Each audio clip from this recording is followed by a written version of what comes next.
So I'm in the Hollywood Hills today, and I have no idea who I'm about to read, but I'm really excited. I have some information coming through that I think will apply to the client today, and so I'm going into this reading even more confident because I know I have something to deliver.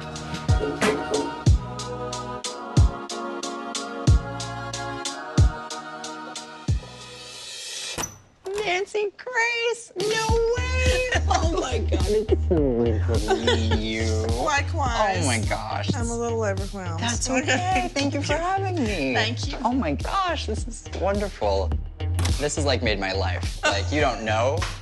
My name is Nancy Grace. He may have recognized me from Good Morning America or guesting on various shows or my long-running show, Nancy Grace. It's a crime analysis show. Well, I would say something, but I have a feeling you already know what I'm going to say. That's a good sign. Okay. Well, for me, if I were trying this case, I would never put a psychic in front of a jury. It's just not a matter of black and white. It cannot be proven. So for me to believe in almost anything, I look for proof. And that would be him knowing something that is not already out there, something that only I would know. I want to believe, but I'm on the fence. My gosh, it's such an honor to meet you. Likewise. Likewise. You are such an inspiration to me. I'm kind of speechless. Me too. Nancy Grace is a huge inspiration to me because she advocates for those who can't advocate for themselves. And in a similar sense, I think throughout my readings, I kind of give a voice to those who don't have a physical voice. So I felt like we had that in common to some extent. I'm very hopeful that you're real. Absolutely, understandably. My goal is just to make sure that when I sit with a person, that I leave them better than I found them. I do believe that our loved ones have messages, they'll deliver them, and sometimes we can get insights into our personal life. So that's the gist. I understand. Awesome. I am interested in Tyler's medium ability to speak to those who have passed on. And out of all of my criminal investigations, believe me, I think I know a lot of dead people, okay? And I brought some objects with me today to help him if he's for real. Do you have any objects for me to hold on to today? Well, I have two. Okay. But I'd like to start with this one. Perfect, let's do it. So if you don't mind, I'll hold on to that. Sound good? I usually don't let anybody else touch it. Oh, yeah. Thank you. I appreciate that. So I'll scribble, and we'll see what comes through. And anybody can connect, but we'll see where we go. Scribble, scribble, that. Okay. Two men. Thank you. Now, I have a man that's insistent to come through, and he connects very much so as a fatherly kind of a figure when he's wanting to connect. Who had the congestive heart failure? My father. That is one of my father's handkerchiefs, and I keep it with me all the time, at all times, right here by my heart. I love that. There's a reference when I'm talking about Dad, and I'm referencing to the congestive heart failure thing. I don't know why this is coming across the way that it is, but there's an acknowledgement of having to go into hospital or getting a procedure one time, and the feeling is like we go in once, and for whatever reason, I'm having to separate this into two separate things. The way this is kind of being presented is basically, I want to stay where I'm at. I don't want to go anywhere. I want to stay at home. Like, I know what I have. This is my situation. I'm not going to deal with it. For this situation, obviously, the less I know, the better. But with this, do you know if Dad ever went to one medical facility and then had to switch or was suggested to switch into another? Or do you know where that could potentially fit for him? Yes. Though we did acknowledge Dad having the congestive heart failure aspect, there is a reference technically of two causes of passing. And I know that sounds weird.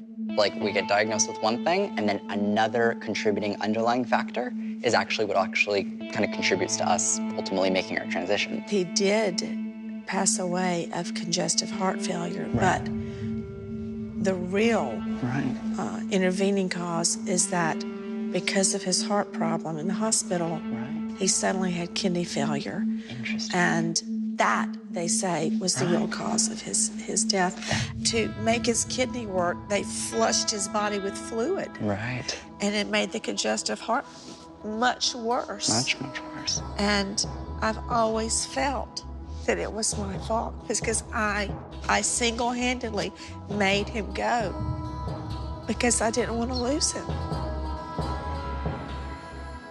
I'm so sorry. There's not a single shred of anger, frustration, resentment, anything. Ultimately, he knew that he didn't have that choice, and he doesn't blame you for being in that position because he knew that it was his time.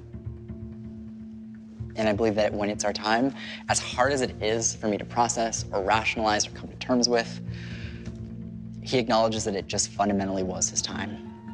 And there's no sense of blame for you. He knows that there was this underlying cause that contributed in addition to this heart problem, but he's okay with it. So please know, he is completely understanding of the circumstances of his death. And he is not upset. I wouldn't even say he forgives you because he wasn't even upset in the first place. So know that. You didn't need forgiveness. You just have to forgive yourself. Thank you. Absolutely.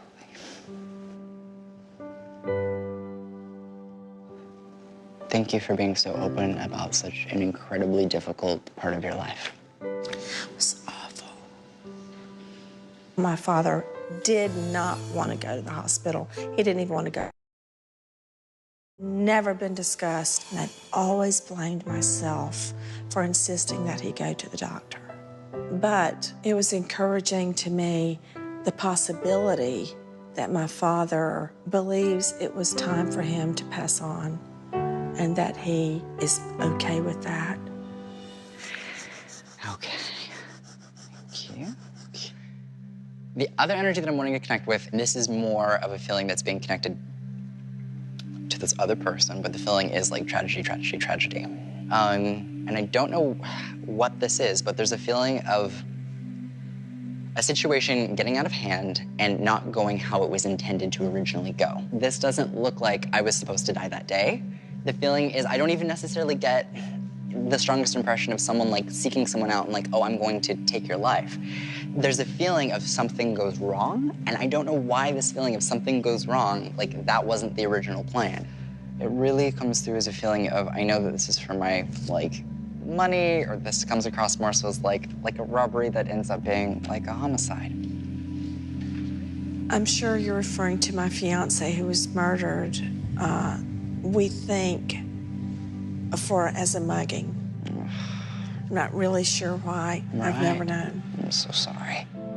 He had gotten a job over the summer on a construction crew, actually. And a guy that had been fired from the job came back with a gun, and he unloaded the whole gun on Keith around his face, neck, and back. And that's what happened. It was not an argument. They didn't really know each other at all. Right. But he was at the wrong place at the wrong time, and I don't know what the guy intended. I'm sure it wasn't to go murder Keith because he didn't really know Keith. That's the thing, yeah. But he did murder Keith. Right, exactly. Oh, he hated the way you found out. There's a reference to a phone call in one case for an individual in a public place, but he is having me acknowledge like a phone call. Yes. That morning I had gone to take a statistics test, and I had taken a long time to take the test, and I had a job in the university library. And I stopped halfway to call the library and say, I just got out of my exam, I'm coming, I'm on my way. Right. And they told me to call his sister. And I knew immediately that Keith was dead. For no reason, I just knew. Right. And his sister told me. I remember it like it was yesterday. You've done so much good since and made him so proud. Thank you. Absolutely. I hope so. I thought of him many, many times when I was trying cases and would be so tired and didn't feel like I could keep going. I would just see his blue eyes and feel like I was doing the right thing. It's not that I heard words, I just felt encouraged to keep going. Absolutely. To fight for those who couldn't fight for themselves. Yeah.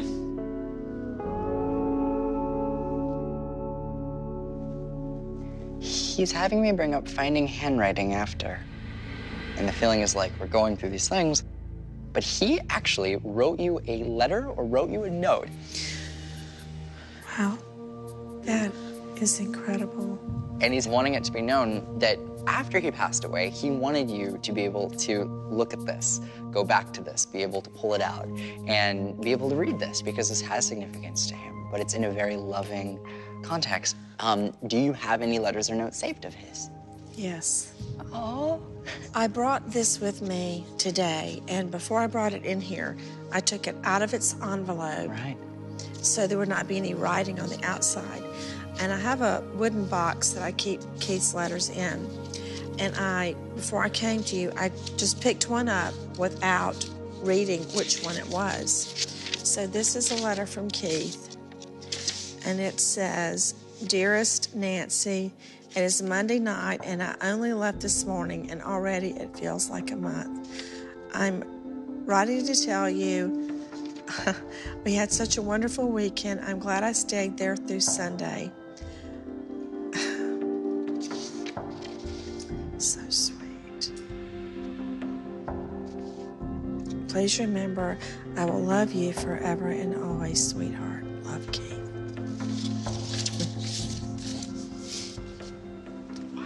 I hardly ever open them or look at them because it can make me so sad about what happened to him that I very rarely do it. But I did want to bring it to you. Thank you for bringing that. It was interesting that it got referred to without even having to open it, so I think that's really special. That's important. Your fiance did try to come through, actually, interestingly, after he passed away, and he really tries to make strong appearances in dreams. So this is good to keep in mind. There was a whole period of time after he passed where we didn't feel him, and people even within family probably did not feel him come around super strongly, but he does acknowledge one instance in which he did connect, and he brings forward coming through very vividly while someone is asleep. And the feeling is like, I'm there, you see me, I'm here, but the feeling is we don't see many visitations after this. It's just like a single thing. It's really interesting that you mentioned Keith coming to me in a dream, because immediately after his death, I felt his presence, but then many years passed, and he came to me in a dream and told me to finally move on, to go on, were his exact words. Right. And the next day, I called David, who I'd known for many years, and said, look, you either move to New York, we get married and have a family, or I'm going on. Well, amazingly, that Friday night, just a night or two later, I knock at the door, and it was my now husband. And when I opened the door, I looked down, and there were his bags. We got married immediately, and I had the twins. If it had not really been for him visiting me in that dream, I probably would never have gone forward. I would have continued grieving for Keith and never married, and known would have now been the happiest years of my life. Wow. Because of that one dream. That's incredible. And that shows the profound effect that though our loved ones might not be here physically, they can impact our lives and they can affect the trajectory of them. He really did. It changed my whole world. I never thought I could be so happy again since his death. And he did come to me in a dream, and it changed my life. I feel very much more contemplative, and the strongest feeling I've had of peace in a very long time. Thank you. Absolutely. Thank you. Oh my gosh. For everything. Yes. Oh, so sweet. I just find many of the things he said were impossible for him to have gleaned on the internet or even a computer search of speeches I've given, of things that have happened. I find it very difficult to believe. I spent my life, my adult life, judging, evaluating, and analyzing people, their mannerisms, how they speak. Are they lying? Are they obfuscating the truth? Are they hiding something? And I find many of the things he said to be absolutely amazing. I just read Nancy Grace. I cannot believe I just read Nancy Grace. That is so crazy. That reading, for me, I think, really exemplified the fact that even when those we love aren't here physically, they can change the direction of our lives and the path in which we go. We might be surprised to see how many life events do happen to us that are for the better, that might be initiated by those looking out for us, even if we can't see them physically.